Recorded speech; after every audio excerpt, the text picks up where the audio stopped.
The baby's crying at night was so loud, I changed the locks. Well, what am I supposed to do then? When I asked David, for some reason, my in-laws' voices came back. Sleep outside with the kid. Laughing followed that unbelievable statement from my in-laws. So, the in-laws were in on it too. Realizing that, I let out a sigh and retorted. Fine, just don't complain about where I sleep. Huh? What? My in-laws and David let out a bewildered voice. They must have thought I had nowhere to go. But unfortunately for them, I do have a place to go, and it's somewhere inconvenient for them. They'll have to regret it after I've gone. I won't care what they say later. Right now, all that matters to me is Emily. If I can protect her, I don't care if you guys are ruined. I made up my mind and turned my back on my husband's family. My name is Mary. Next month, I'll be celebrating my 30th birthday, and I'm a stay-at-home mom. Though I'm a stay-at-home mom, I'm not doing housework right now. Not because I'm slacking off, but because my daughter Emily was born just 2 weeks ago, and I'm currently resting. So, I'm not doing any housework at all. But my husband David doesn't care about that. Why aren't you doing the housework? Just want to slack off.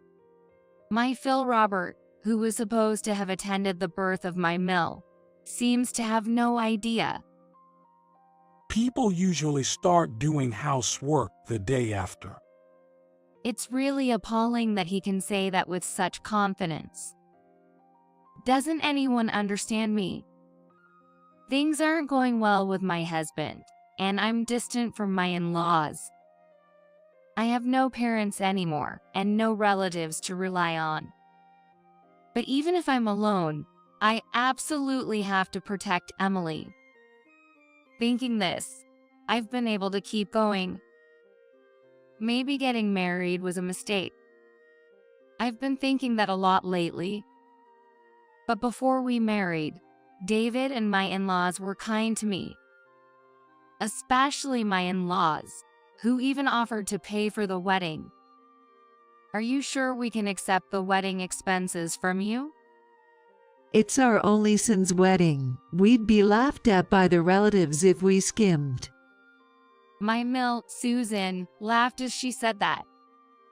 And my Phil Robert felt the same. Both David and I work in the bridal industry.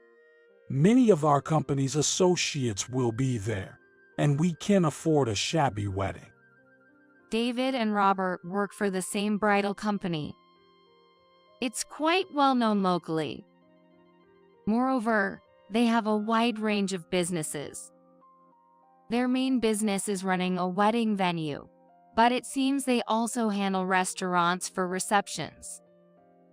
In other words, many of their associates have a deep understanding of weddings. So that's why a cheap wedding was out of the question.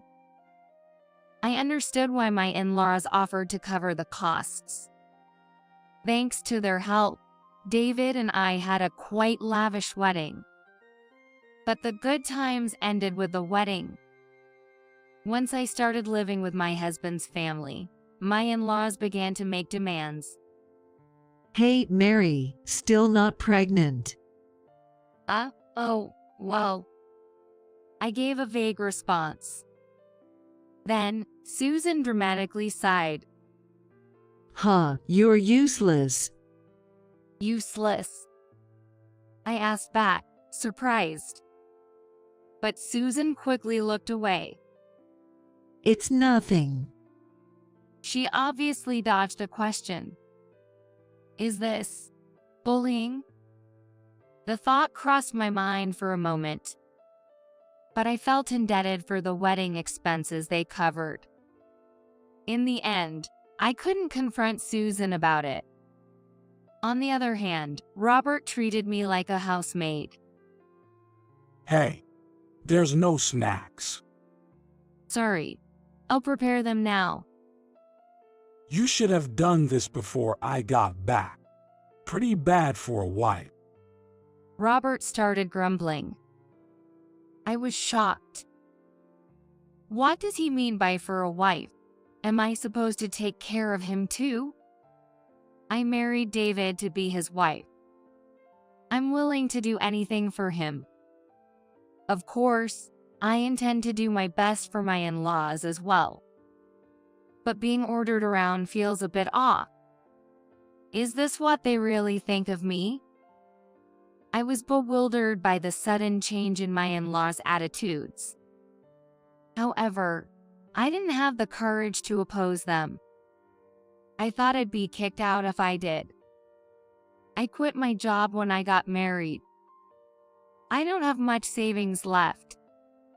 Also, I have no parents. I mean, if I were to divorce, I'd have no one to rely on. That fear kept me from standing up to my in-laws. Even if Susan bullied me or Robert treated me like a maid, I had no choice but to endure. I suppressed my feelings deep inside. And so, 6 months have passed since our wedding. I felt suddenly sick while preparing breakfast and collapsed right there. What's wrong? Susan asked, sounding annoyed. Just feeling a bit. Ha, so sloppy. Sorry, just a moment, I said and rushed to the bathroom. But my condition didn't improve no matter how much time passed. Hey, what are you doing, Mary? Leaving the housework undone? What are you going to do? I am sorry. Sorry isn't enough. I'm going to work, so make sure you do the housework. Got it? David yelled loudly. I felt too sick to even respond. Hours passed, and I finally started to feel a bit better. However, Susan was waiting for me in the living room. You've come up with a good excuse to skip housework. I'm not trying to skip, it's just. Don't talk back to me. Just quietly do the cleaning and laundry. I flinched at Susan's loud voice. Unaware of my feelings, Susan was staring at me intently. I guess I have no choice but to do it. I sighed internally and began the housework. I managed to get through that day. But my health didn't fully recover for a long time. Eventually, suspecting something was wrong, I visited the hospital a few days later. To my surprise, I found out I was pregnant. I rushed home and first reported it to Susan. Suddenly, she changed her tune. You were pregnant. You should have said so earlier. Susan smiled cheerfully. Then, she suddenly started calling someone. It's been a while. Actually, my deal is pregnant. From her conversation, it seemed like she was bragging to relatives. I might get treated a bit better now. I harbored a faint hope. But I was wrong. Even knowing about my pregnancy, my in-laws' treatment of me didn't change. Worse, I overheard Robert saying something shocking. Once the heir is born, we don't need deal anymore. My son could even divorce her. Robert was gleefully talking on the phone with an acquaintance. I was genuinely horrified. The in-laws only needed an heir. I had a feeling because of the way they treated me. But hearing it said outright was heartbreaking. I bit my lip and continued with the housework. Of course, I considered consulting David. But as soon as he learned about my pregnancy, David started coming home late. When I asked why, David retorted, You're pregnant now, so I've fulfilled my duty as a husband. "What do you mean?" If a wife doesn't get pregnant, relatives look down on us, right? I cooperated just for that. David justified his selfish reasoning. What? Don't joke around. Shut up. Just give birth. That's your duty as a wife. David looked at me as if our marriage was just an obligation. At that moment, I realized everything. David won't help me. He's not even an ally. I'm all alone here. And my in-laws were kind to me before our marriage, not because they cared about me. They were nice just because they wanted a housekeeper who would give birth to their heir. As soon as I realized this, my tension snapped. All my love for David disappeared. That's right. Once this child is born, I'll get a divorce. From that day on, that's what I thought. If that's the case, I need to prepare for the divorce. In the few days leading up to the birth, I arranged for a private investigation into David and my in-laws' conduct. Time passed, and the day of the birth arrived. A beautiful baby girl was born. I named her Emily. The day I brought Emily home, both my in-laws and David seemed happy. However, their expressions gradually darkened. And then, an incident occurred. It happened on the day of Emily's 1-month checkup. After the checkup, the CEO of David's company, George, offered to drive me home. Apparently, George's daughter had given birth around the same time as me. We ended up having our checkups together, and through George's kindness, I was offered a ride home. However, when we arrived at my house, we encountered a problem. For some reason, the front door wouldn't open. In my confusion, I rang the doorbell and called out, "Hey, David, the front door won't open." Then, David's voice came from inside the house. The baby's crying was so loud, I changed the locks. You changed the locks on the door without telling me? I asked back, and David raised his voice. She cries every day. I want some peace and quiet, so don't come back. What am I supposed to do then? When I asked David again, for some reason, my in-laws' voices came back. Sleep outside with the kid. Laughing followed that unbelievable statement from my in-laws. So, the in-laws were in on it too. Realizing that, I let out a sigh mixed with resignation. Fine, just don't complain about where I sleep. What? My in-laws and David let out a bewildered voice. They must have thought I had nowhere to go. But unfortunately for them, I do have a place to go, and it's somewhere inconvenient for them. They'll just have to regret it after I've gone. I won't care what they say later. Right now, all that matters to me is Emily. If I can protect her, I don't care if you guys are ruined. I made up my mind and turned my back on my husband's family. I approached George. Well, you heard that, right? Of course. So, about what you mentioned earlier, could you please help me? I asked George. The topic in question was something George had discussed with me on the way home. There are several hotels aimed at postnatal care. George's company, which operates a bridal business, was also looking to incorporate this postnatal care.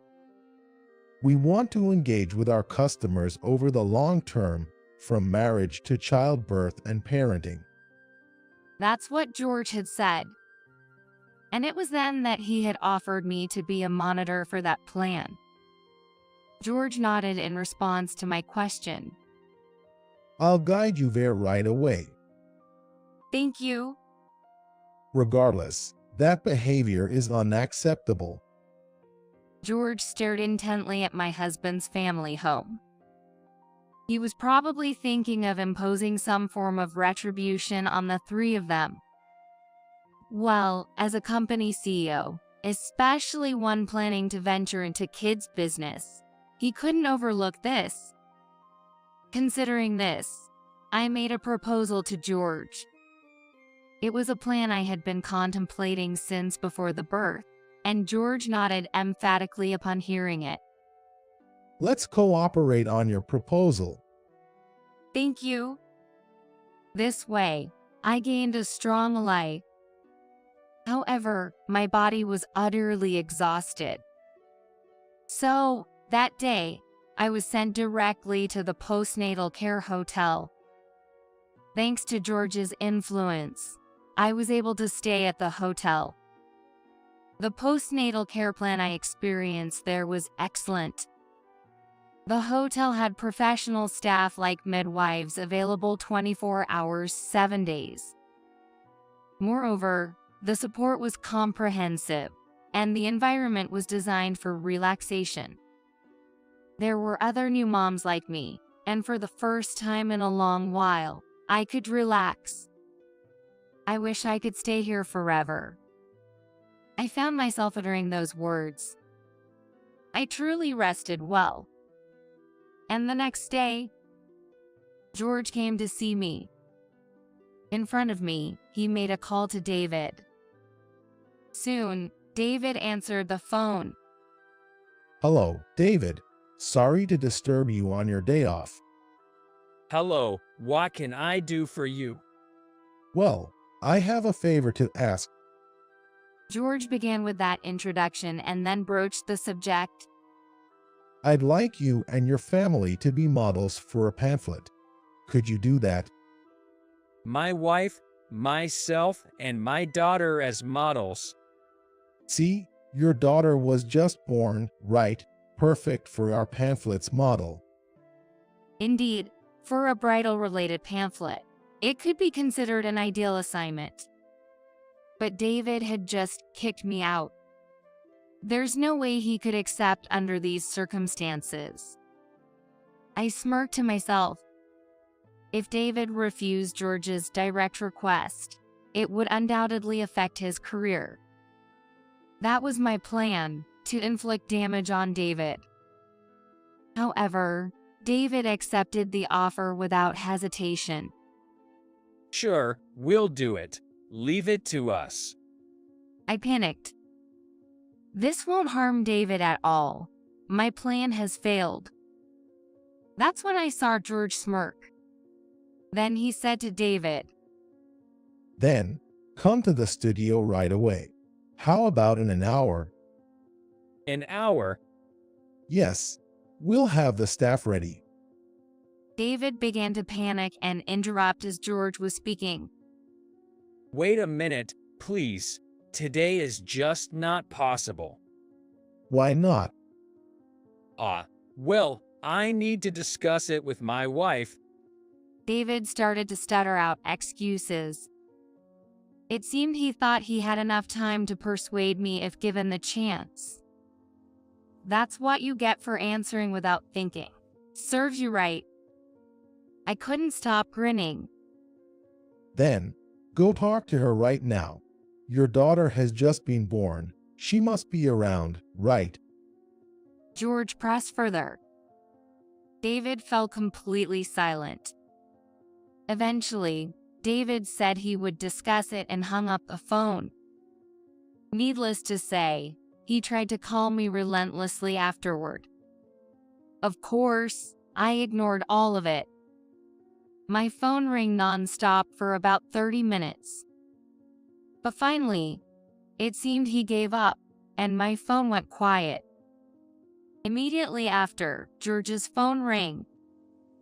Well, my wife is saying she's too embarrassed. I hadn't said anything of the sort. As I thought this, George audibly sighed in an exaggerated manner. Can't even persuade your own wife, huh? No, it's not like that.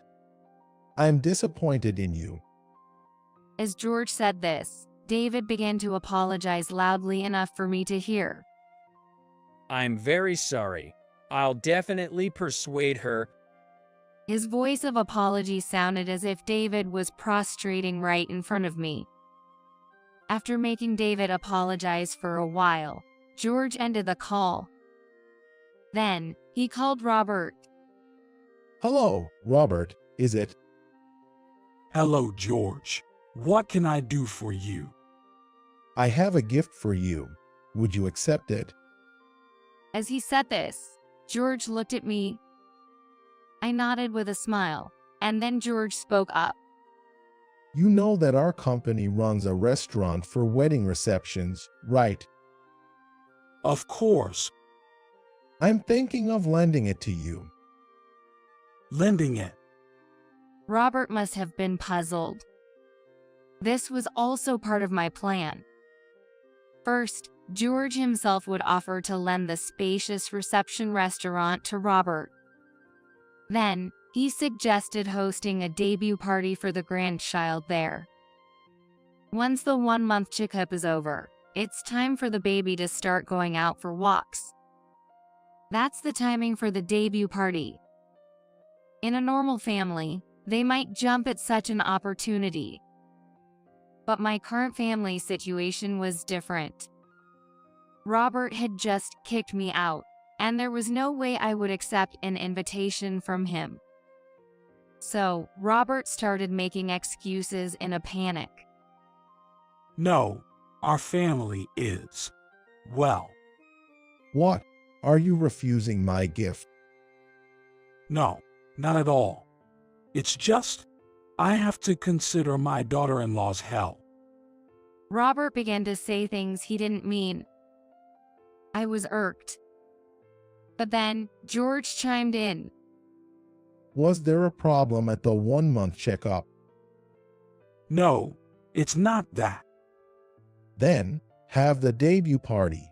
I'll cover the costs, so don't worry. The date will be. George continued to push forward with the arrangements. Throughout, I could hear Robert's panic voice leaking through.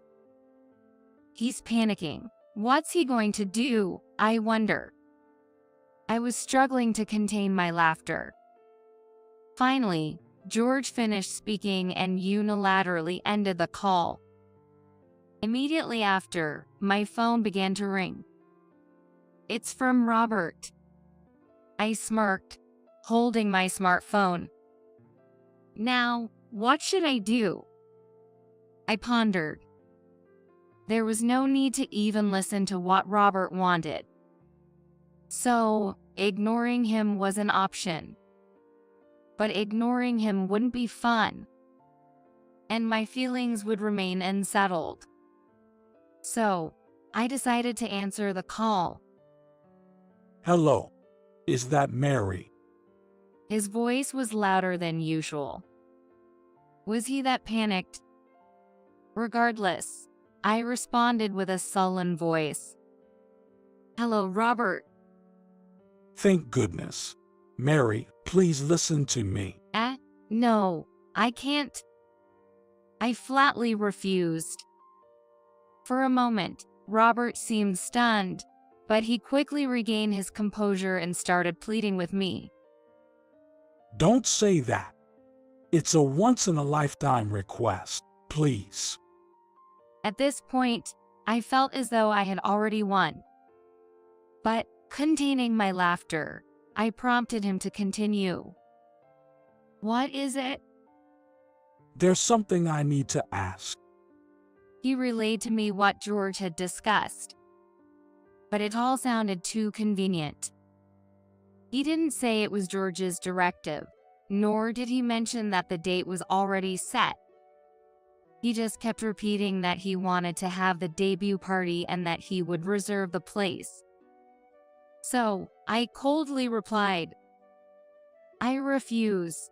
I've been kicked out, after all. It's not like that. It was, well. Robert began to list his excuses. At this point, I was so annoyed that I raised my voice. Then, if you apologize to me, I might consider attending the debut party. That is. He faltered. If you apologize to me, I will consider it. Bye.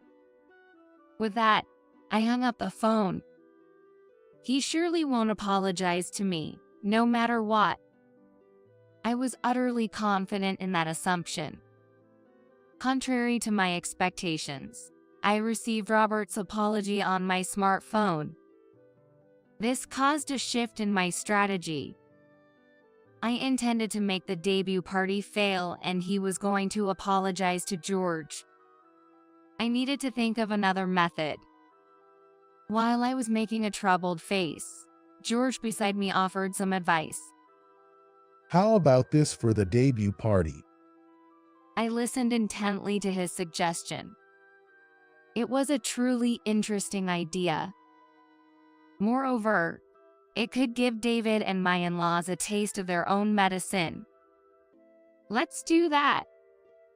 I immediately began preparations.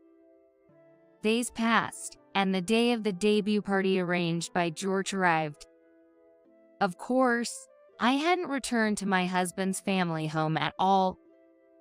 In fact, I hadn't even been in contact with David or my in-laws. They little suspense won't hurt them. With that thought, I headed to the venue with George. Peeking into the venue, I saw my in-laws being questioned by relatives. What's going on? She's not here. That's strange, Robert. Well. Robert was sweating bullets. Other relatives were pressing David. Didn't you leave the house together with your wife? No, well, There was no way we could have left together, because I wasn't even living with them. But I felt bad for making them wait too long. I slowly entered the venue with George. Sorry to keep you waiting. Finally here. Robert was relieved. On the other hand, David approached me. what were you doing, Mary?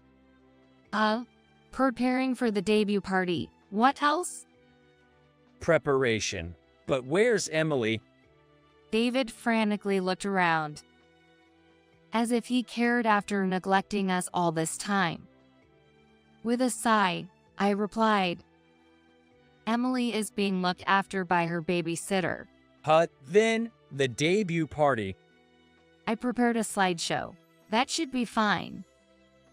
Saying that, I pushed David aside. Then I explained the situation to the gathered relatives. Emily couldn't be brought here, but we've prepared a slideshow for you. As I spoke, a staff member started setting up the slideshow. While confirming their progress, I continued. I'm very sorry, but please enjoy this. At my signal, gentle music began to play. The room darkened, and several photos appeared on the screen. At that moment, a gasp of surprise echoed through the venue. What is this? What appeared on the screen amidst the murmuring crowd were photos of David's infidelity. Following that, photos of Robert's affair were displayed. No way, the worst. Naturally, seeing the photos, both David and Robert turned pale. However, David quickly sprang into action, trying to stop the slideshow. Stop it. Don't show this. Oh, you got what you deserved, didn't you? Is this your doing? Why would you do this? David yelled at me. So, I shot back. Because you locked me and Emily out. You changed the locks while we were gone. The venue fell silent. Then, whispers began to spread. Locked out? What do you mean? Amidst those voices, I revealed the conversation about changing the locks. I also mentioned that George was there to witness it. No, that can't be true, right? Sorry, but it's true. Since George saw the scene, he cooperated with me, I said, and George nodded. This is the end. David crumbled. Turning around, Robert was already in a state of shock. Going forward, our company is entering the kids business. So, we don't need employees who can take care of their children. It was because of sleep deprivation. No excuses. Resign yourself. If not, I'll fire you, even if it causes trouble. George's determination was formidable. Eventually, Robert and David submitted their resignation letters immediately. After that, I filed for divorce from David. The photos of the affair made the divorce between me and David proceed smoothly. Additionally, David agreed to pay me $20,000 in alimony. Since he had severance pay, the alimony was quickly transferred. I also demanded alimony from the woman involved in the affair, but she claimed she didn't know David was married. She agreed to pay me alimony and is also seeking it from David. It might get messy, but that's none of my concern. It seems Robert and Susan are not divorcing. They wanted to, but David's legal fees depleted their savings. They will sell their house to cover their living expenses and move into an apartment together. Considering the child support my husband owes me, I hope they manage their budget well. Meanwhile, George offered me a job. We have an employee leaving, so if you're interested, would you like to work with us? It could go like this. Emily is still young, but I need to work to survive. So, I'm thinking of taking George up on his offer soon. But for now, I want to quietly spend precious time with Emily. After all the trouble, I think I deserve this little luxury.